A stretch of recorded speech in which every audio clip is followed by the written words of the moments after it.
Coach, we'll get an opening statement from you and then open things up for questions. Just really happy for our guys.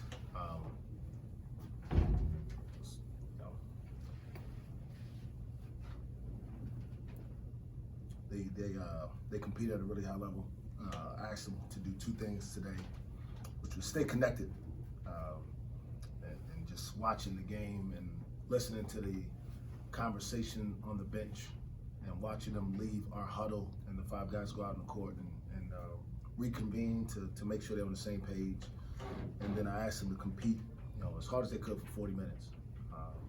And sometimes as a coach, you can get caught up in a lot of minutia of the game and how we're going to guard every single action and how we're going to get every single shot. When really, with a team like this in particular, you got to get them to do those two things first and foremost. And they have for the most part. But I felt like on Tuesday, we got away from that. And that was obviously concerning because with young guys, you never know how that affects where they go next and how they finish. And listen, there's a lot of noise around the program, not necessarily positive. And I just want them to try to enjoy playing together and competing and having the opportunity to play in the best college basketball conference in the country. And they were rewarded for that commitment to that 40-minute effort today with a win, and proud of them. And now, kind of looking forward to seeing what happens tomorrow. Because tomorrow we're going to focus on getting back to the basics in practice and getting these guys a little bit better.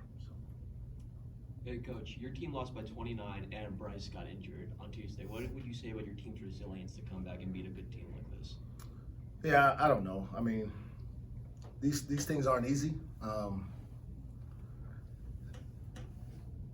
I think it shows that we have high character people.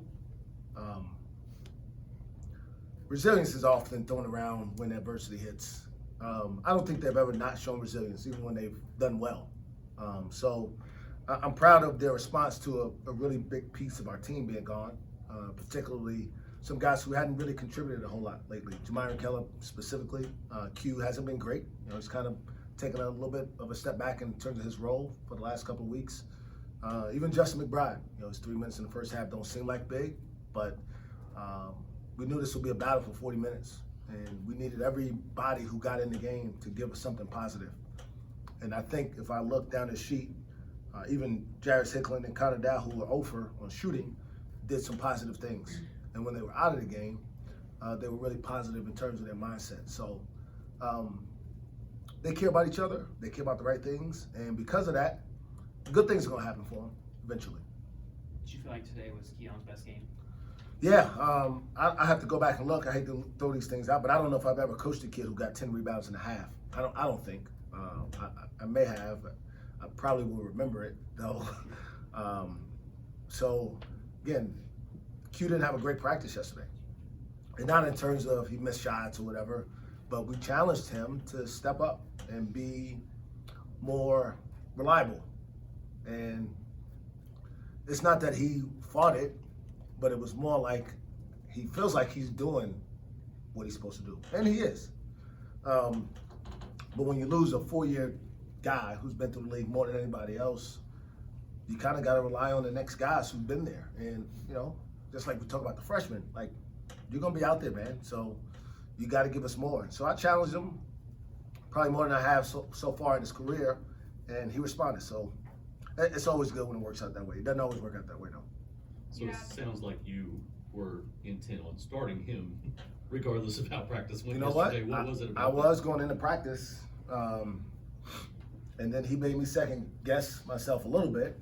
But to be honest, again, we don't have a ton of options, right? When you talk about what we need to kind of fill the spot, you can go with shooting.